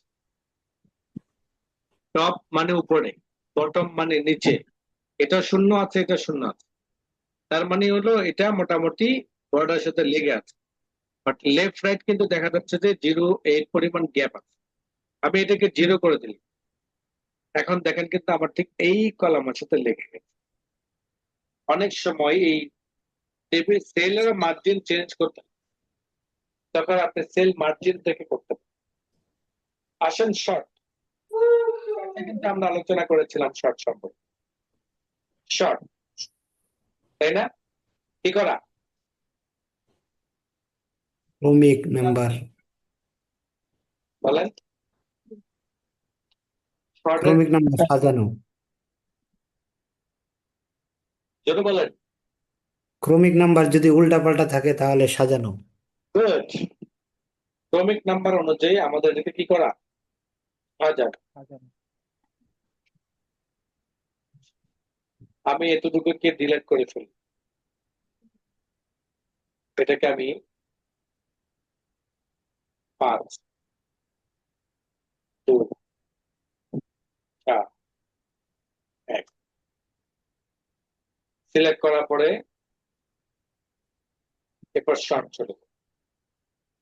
এখান থেকে টাইপ নাম্বার সিলেক্ট করা আছে, আমরা জাস্ট ওকে বাটন। এখন দেখেন কি হয়ে গেছে, সিলেক্ট হয়ে গেছে। এটা হলো শর্ট। আর রিপিট হেডার এন্ড রোজ, আমরা যখন কাজ করতে থাকি সেই কাজগুলোর মধ্যে আমাদের পৃষ্ঠা হয়ে যায় অনেক সময়। যেমন আপনার হ্যাপসখানার মধ্যে যদি 50 জন স্টুডেন্ট থাকে, কতজন? 50। তাহলে এই 50 জন স্টুডেন্ট নাম যখন আপনি এন্ট্রি করতে যাবেন, এক পৃষ্ঠার মধ্যে কিন্তু সেটা এন্ট্রি করতে পারবেন। কেন পারবেন না? জায়গা হবে না, ছোট ছোট হবে। স্ট্যান্ডার্ডে যদি আপনি করেন তাহলে 25 থেকে 30টা নাম এন্ট্রি করতে পারবেন একটা পৃষ্ঠা। তার মানে হলো 50 জনের জন্য 2টা পেজ দরকার। কি বলেন? জি তো 2টা পেজ যখন দরকার, 2টা পেজের মধ্যে শিরোনামও কিন্তু দরকার, তাই না? জি কিন্তু দেখেন, আমি যখন লিখতে লিখতে পৃষ্ঠা শেষ করে ফেললাম, অটোমেটিক পরবর্তী পৃষ্ঠার মধ্যে আমার এই ঘরগুলো চলে আসছে। এই ঘরগুলো আসছে ঠিকই, কিন্তু এই ঘরের শিরোনাম না আছে। জি না। না। তাহলে এখানের মধ্যে আমি শিরোনাম বাড়াইতে হবে। তো শিরোনাম বাড়াবো কিভাবে? আবার লিখবো এখানে? না, চাইলে লিখতে পারি আমি এখানে। এই লেখাটাকে কপি করে নিলাম, কপি, এরপরে নিচে ঘরের মধ্যে সিলেক্ট করার পরে পেস্ট করে দিলাম, চলে আসলো না? জি কি বলেন? আসলো না? জি। কিন্তু যখন আমি সেটিং করতে যাব, তখন দেখা গেছে আমার এইখানে একটা ঘর খালি হতে পারে, ফলে নিচ থেকে নামার অটোমেটিক একটা উপরে চলে আসতে পারে, অথবা এখান থেকে একটা ঘর নিচের দিকে নেমে যেতে পারে, পারে কিনা সেটিং করতে গেলে? তখন আমার এই নামটা আবার কি করতে হয়? চেঞ্জ করতে হয়। তো এত ভেজাল দরকার নেই, লেখারও কপিরও কিছু দরকার নেই। জাস্ট আমি এই লাইনটাকে সিলেক্ট করে লেআউট থেকে আমি ক্লিক করব repeat header road, just click. এখন দেখেন পরবর্তী পেজের মধ্যেও এটা অটোমেটিক ভাবে চলে আসছে। এটাকে আমি লিখেছি? না। লিখি নাই, অটোমেটিক আসছে। মানে আমি কম্পিউটারকে কমান্ড দিয়ে রাখছি যে আমার এই শিরোনামটা এইটার সাথে, এই টেবিলের সাথে সংযোগ যতগুলো পেজে যাবে, প্রত্যেকটা পেজের শুরুর শুরুর লাইনটা, শুরুর রোটা এরকম হেডলাইন হিসাবে ব্যবহার করা হয়। আমি আবার টিকমার উঠাই দিলাম, দেখেন সেকেন্ড পেজে গেলাম, আছে? না। আবার বসাইলাম, আসছে? জি। জি এইভাবে আমি শিরোনাম কায়েম করতে পারি প্রতিটা পেজের মধ্যে অটোমেটিক। নেক্সট আসেন, কনভার্ট টু টেক্সট। অনেক সময় টেবিলের ভিতরে লিখে ফেলি আমরা, লেখার পরে আমরা বলি যে এটা টেবিলের ভিতরে হবে না, নর্মাল টেক্সট। তখন লেখাগুলোকে কপি করে ওই জায়গায় নিয়ে যেতে হবে, এটা একটা সমস্যা। Number one. নাম্বার টু, অনেক সময় ক্লায়েন্ট আপনাকে বলবে যে ভাই সাজানোর স্টাইল ঠিক আছে, কিন্তু টেবিল হবে না, ঘরগুলোর যে রেখাগুলো আছে সে রেখাগুলো হবে না। বিষয়টা যদি এমন হয়ে থাকে তাহলে আপনি হোম মেনু থেকে বর্ডারসে গিয়ে নো বর্ডারসে ক্লিক।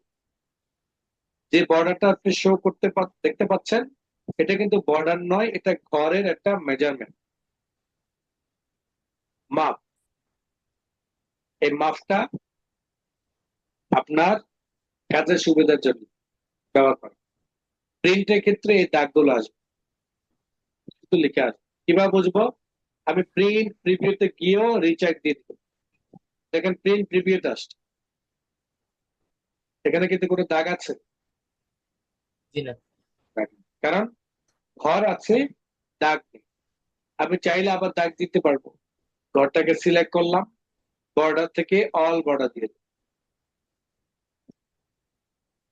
এবার আপনি আবারও প্রিন্ট প্রিভিউতে যান, দেখেন ঘর ঘর আসছে। কথা ক্লিয়ার? জি জি বলার উদ্দেশ্য হলো অনেক সময় টেবিল দরকার না হলে আপনি টেবিলটাকে ম্যানেজ করতে পারবেন, আবার টোটালি টেবিলই থাকবেন, তখন আপনি কনভার্ট টু টেক্সটে যাবেন। এরপরে গিয়ে আপনি এখান থেকে প্যারাগ্রাফ অথবা ট্যাব ভিত্তিক আপনি ঘরগুলোকে রিমুভ করে দিয়ে শুধু লেখাটা রাখেন। দেখেন আমাদের এখানে শুধুমাত্র লেখাটা, কোনো ঘর নাই, যে জায়গার মধ্যে যে লেখাটা ছিল ওইভাবে আছে। কথা বুঝাইতে পারলাম? জি আবারও সিলেক্ট করেন, সিলেক্ট করার পরে ইনসার্টে যান, টেবিলসে যান, টেবিলস থেকে এখান থেকে ঘর না বাড়িয়ে সরাসরি আপনি চলে যান কনভার্ট টেক্সট টু টেবিল। আগেরটা ছিল টেবিল টু টেক্সট, আর এখন কি? টেক্সট এখন text to table to table. Text এখন টু কিন্তু টেবিল। ঘর নাই। টেক্সট টু টেবিল এই লেখাগুলোকেও সরাসরি ঘরে ঢুকাতে চাই, অনেক সময় আমার দরকার হতে পারে, তখন আপনি এভাবে যাবেন কনভার্ট টু টেক্সটে গিয়ে ওকে বাটন প্রেস করুন, দেখেন খাপের খাপ আটকাছে। নোয়াখালী মানুষ নাই? হ্যাঁ, জি নোয়াখালী স্যার। চিননি কেউ? না স্যার। কুমিল্লা অজ্ঞ নাই? অজ্ঞ নাই। নোয়াখালী মানুষ জানে শব্দের কিভাবে বিকৃতি করতে হয়, এটা কিন্তু আমরা জানি। আচ্ছা, সর্বশেষ আসেন হলো ফর্মুলা। সর্বশেষ আসেন কোথায়? ফর্মুলা। কেমন ফর্মুলা? নিচের দিকে আসে, 25 লিখলাম, 10 লিখলাম, 50 লিখলাম, এই তিনটা মিলে কত হলো বলেন? 85 50। তাহলে আপনি তিনটা গড় হওয়াতে আপনি সহজে বুঝতে পারলেন, তাই না? জি। তিনটা গড় হওয়াতে আপনি সহজে বুঝতে পারলেন। এখন বলেন কত আসবে? একটু কঠিন স্যার। কিছুক্ষণ আগে তো 10-20 ছিল, 10-20-25-85, এটা কোনো ব্যাপার হলো? এখন বলেন। 207 207। গুড, 207 কিভাবে করেছেন? 91 তে 1 নিচে 89 90 90 হইলো গুড গুড। আর হেদিকে 20 200 আর 7 এখন দেখেন এই জায়গার মধ্যে আপনি ক্যালকুলেটর ব্যবহার করেছেন কিংবা আপনি ব্রেন ক্ষয় করেছেন। কি ক্ষয় করেছেন? আপনি 91 Brain. 89 তে 1 নিয়ে 90 90 180 দিয়েছেন, ওদিকে 27 থেকে 20 ধরে কি 200 ফিল আপ করে 7 টাকা আলাদা রাখছেন। এই যে ব্রেন ক্ষয় হলো না? জি আপনি যদি এই জায়গার মধ্যে ফর্মুলাতে গিয়ে জাস্ট ওকে বাটন প্রেস করেন, দেখবেন 247 কথা বুঝতে পারলেন? এক্সপেরিয়েন্সের কাজে লাগবে। জি জি স্যার আবার দেখেন এই তিনটা আপনি যোগ করলেন, যোগ না করে যদি আপনি ফর্মুলাতে গিয়ে জাস্ট ওকে বাটন প্রেস করেন, এই তিনটা মিলে যোগফল চলে আসবে এখানে। পরীক্ষার রেজাল্ট। হ্যাঁ পরীক্ষার রেজাল্ট। অনেকটা পরীক্ষার রেজাল্ট আপনাদেরকে আরো সহজে শিখাবো। এটা হলো অনেকটা এই যাবেন নাই মামার চেয়ে কানা মামা ভালো। এক্সেল যারা জানেন না তাদের জন্য এটা অনেক বেটার। এক্সেলের সূত্র এই যে আলোচনা করলাম, মাত্র 2 মেনুর একটা মেনু আলোচনা করলাম। এত সময় ধরে যা কিছু করলাম 2 মেনুর একটা মাত্র আলোচনা। এবার আসেন দ্বিতীয় মেনু। ছুটি নাই, কানলো ছুটি নেই। জি স্যার, আমরাও আছি আপনার সাথে। ইনশাআল্লাহ স্যার আছি আপনার সাথে। আসেন table style option, table style, draw table বা ড্র বর্ডার। এইখানে যে কমান্ড গুলো দেখতে পাচ্ছেন এগুলো মূলত হলো আমার টেবিল সংক্রান্ত। কেমন টেবিল সংক্রান্ত? যেমন এই জায়গার কথা, এটা একটা শিরোনাম না? কি বলেন, এটা একটা শিরোনাম কি না? জি স্যার এটা শিরোনাম। আমি যদি হেডার রো টিকমার্কটা উঠিয়ে দিই তখন কিন্তু কিছু হচ্ছে না, হচ্ছে উপরের বর্ডারটা উঠে গেছে। না, কিছু উঠে নাই। টিকমার্ক উঠিয়ে জি দিলাম, স্যার তোর বর্ডার কি উঠে গেছে? না স্যার এইখানের বৈশিষ্ট্য বুঝতে হলে আপনাকে আগে এখান থেকে টেবিল স্টাইল চেঞ্জ করতে। এখানে যে স্টাইলটা নর্মাল আপনি দাগ দাগ দেখতে পাচ্ছেন, এটা হলো সাধারণ একটা বর্ডার। এটাকে আপনি অনেক সুন্দর সুন্দর করে সাজাইতে পারেন। টেবিল স্টাইলে যান, দেখেন ফরম্যাটের অভাব নেই। কোন স্টাইলটা আপনার পছন্দ? ঠিক আছে, যান আরো নিচে যান,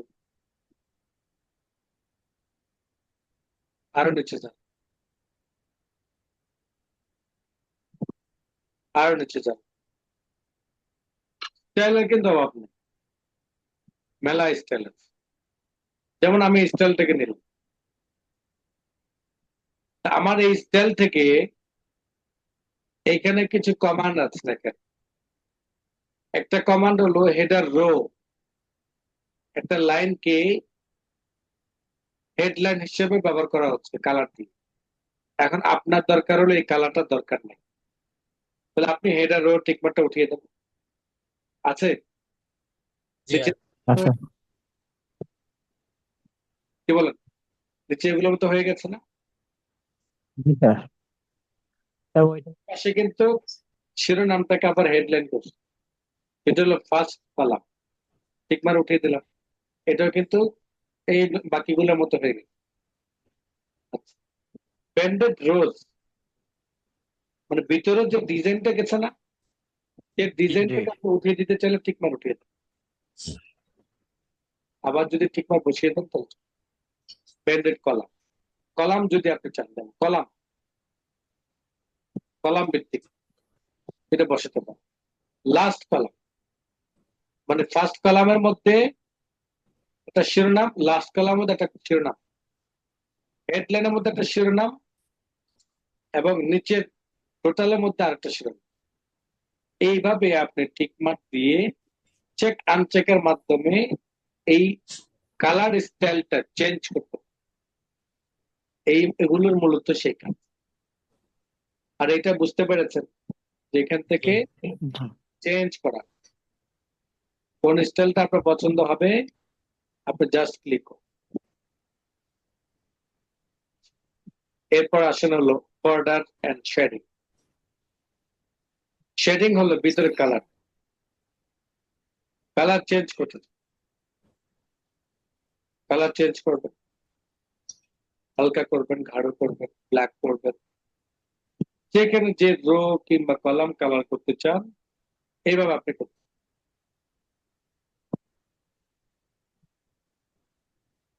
স্যার এই কালার গুলা কি প্রিন্ট করার সময় থাকবে? 100%। এরপর আসেন যে এখানে তো স্যার এখানে তো শত শত কালার, প্রিন্টে কি এত কালার থাকে? আছে আছে কালারিং শত শত কালার হলেও প্রিন্টারের মধ্যে শত শত কালার দেওয়া থাকে। যদি সেই প্রিন্টার রঙিন প্রিন্টার হয়ে থাকে, যদি সেই প্রিন্টার সাদা কালো হয়ে থাকে, তাহলে তার থেকে আর কি পাবে? সাদা কালো হবে। সাদা কালোই পাবে।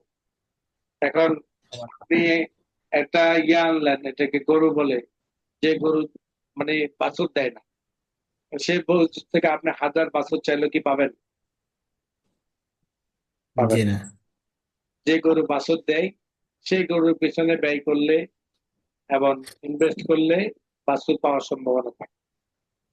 এই কালার প্রিন্টার আর সাদা কালো প্রিন্টারের তফাৎটা এই জায়গায়। শেডিং, শেডিং তো বুঝতে পেরেছেন, লেখার নিচে কালারটাকে শেডিং। আমার বক্সের কালারটা ব্লু কালার আছে, এটাকে যদি আমি ব্লুটাকে হার্ড করতে চাই করতে পারবো, চেঞ্জ করতে পারবো। কলাম ভিত্তিক, রো ভিত্তিক এভাবে করা। আবার যদি চাই আমার চতুর্পাশে যে বর্ডারটা রয়েছে সেই বর্ডারটাকে আপনার বর্ডার অল বর্ডার দিয়ে দিবেন, অল বর্ডার হয়ে গেছে। বর্ডার থেকে যদি আপনি নো বর্ডার ক্লিক করেন তাহলে নো বর্ডার। বর্ডার থেকে যদি আউট বক্স ক্লিক করেন, আউট, শুধু চারপাশে হবে, এই চারপাশে। এভাবে বর্ডার থেকে যদি আপনি যে কোনো এক side, right, left, top, bottom, যে কোনো একটা সাইড যদি আপনি বর্ডার দিতে চান সেটা আপনি দিতে পারেন। যদি আপনি চান যে no border, no border click করবেন। এখানে আর অনেক ধরনের বর্ডার রয়েছে, আপনি একটা একটা ক্লিক করে করে কিন্তু দেখবেন, প্র্যাকটিস করবেন, ধরে ধরে দেখবেন কোনটা দিয়ে কি হচ্ছে। এরপর আসেন হলো এখান থেকে বর্ডারটাকে চিকন মোটা করতে চান সেটা করতে হবে। চিকন বর্ডারটাকে যদি কালার করতে চান, কালার, কি কালার দিতে চান সেই কালারটা আপনি এখান থেকে মার্ক। আবার যদি ম্যানুয়ালি কোনো কোনো জায়গার মধ্যে আপনি একটা বর্ডার বসাতেন, যেমন এই জায়গার মধ্যে একটা বর্ডার বসান, দেখেন এখানে একটা বর্ডার বসান। আবার এই বর্ডারটা কাটতে চান, ইরেজার নেন, বর্ডার ক্লিক করেন, চলে যান। এইভাবে আমরা আমাদের ঠিক হওয়ার মতো, যেমন এখানে ডাবল ইন্ডিকেট দিতে চাই, ডাবল ইন্ডিকেট দিলে এটা যে কালারটা আসছে সেই কালারটা পছন্দ হয় না, তো কালার চেঞ্জ করে ব্ল্যাক কালার দিলাম। কথা ক্লিয়ার? জি জি আমাদের বর্ডার কাজ, যদিও বা এত সময় ধরে আমরা এটা আলোচনা করেছিলাম, যখন বলেছিলাম যে এটা মাত্র একটা মেনু, আমাদের আরেকটা মেনু আছে, তখন মনে করেছেন যে আজকে ঘুমটা হারাম, তাই না? আসলে ডিজাইনের মধ্যে তেমন একটা কাজ নেই। বিশেষ নাই করে কমান্ড তো বুঝতে পেরেছেন সহজে। এটা স্টাইল চেঞ্জ, আর এটা হলো স্টাইলের উপর নিচে গলা ঘরগুলোকে কালার করে বা কালার উঠে, এটা বর্ডার শেডিংটা কালারটাকে চেঞ্জ করে, এটা বর্ডার দিয়ে দেয়। আর এখান থেকে আমরা বর্ডারটাকে চিকন মোটা করতে পারি। ড্র টেবিল দিয়ে আমরা ভিতরে ঘরগুলোকে আরো ঘর বানাইতে পারি, এভাবে ঘর বানাইতে পারি। ইরেজার দিয়ে সেই ঘরগুলোকে আমরা কাটতে পারি। খালাস। এই যে সময় ধরে আলোচনা করলাম, দুইটা মেনু কিন্তু অত্যন্ত গুরুত্বপূর্ণ। এরকম শত শত টেবিলে কাজ থাকে আসে, যেগুলোকে সুন্দরভাবে বইয়ের মধ্যে সাজাইতে হবে। যদি না শিখেন, না প্র্যাকটিস করেন, না বোঝার চেষ্টা করেন, ব্যর্থতা।